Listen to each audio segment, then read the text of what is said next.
Halo, Assalamualaikum warahmatullahi wabarakatuh. Saya Anis Nurhanafiah dengan NIM 21104111240. Di sini saya akan mereview cerita dari film Buya Hamka. Karakter Buya Hamka adalah sosok ulama yang sebagian besar orang dikenal sebagai ketua MUI pertama di Indonesia dan juga penulis novel. Ada beberapa karyanya yang terkenal, yaitu yang pertama Di Bawah Lindungan Ka'bah dan yang kedua Tenggelamnya Kapal Van der Wijk.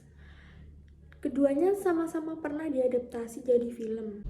Dari novel itu juga nama Hamka lahir. Kalau Buya itu jelas dari bahasa Arab yang artinya bapak. Dan Hamka itu adalah akronim dari tiap huruf depan di nama panjangnya. Awalnya lebih kesorotan antara Hamka yang diperanin oleh Vino Bastian sama istrinya Siti Rahma yang diperanin oleh Cynthia Bella.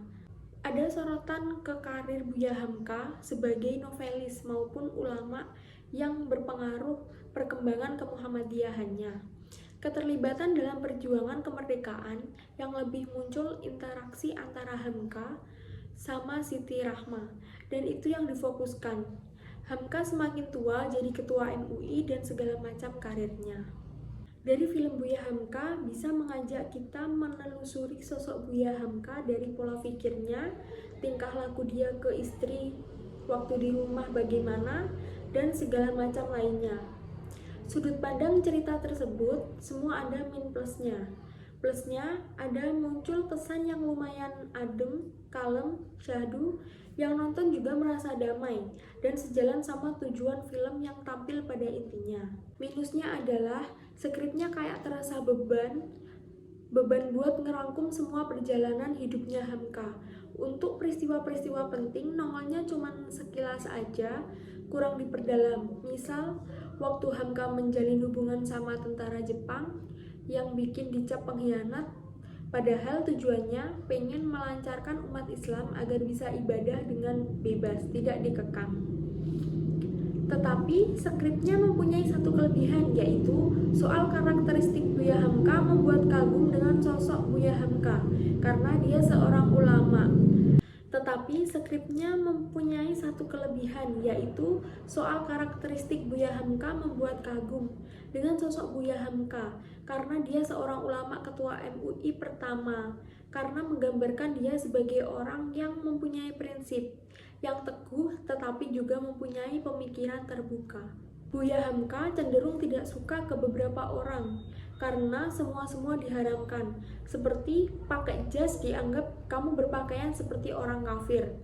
Hamka tidak suka hal seperti itu. Contoh lain, waktu Hamka menulis novel romantis, kalau dibaca nggak bakal mengira kalau itu yang menulis seorang ulama karena tidak ada Islaminya. Di situ juga fokus pada romantis, ada munculnya pertanyaan kiai. Bukannya menulis buku agama malah nulis novel cinta-cintaan. Dan Buya Hamka menganggap karena itu harus menyebar luas dakwah, harus merakyat. Semua orang harus bisa mencerna dan meresapi dakwah itu. Tidak cuman kalangan yang agamanya kuat. Tidak begitu. Kebanyakan orang awam juga suka cerita romantis. Buya Hamka tidak mempunyai sifat kaku, bahkan dia habis dakwah dikasih upah tidak mau. Tetapi dia diingetin sama jamaahnya untuk menerima upah itu, untuk mencukupi kebutuhan anak dan istri. Akhirnya dia menerima, tidak dengan cuma-cuma. Dia menukar upah dengan buku novel. Ini adalah film yang solid, yang niat banget, karena ini salah satu film yang gak ada mistis-mistisnya.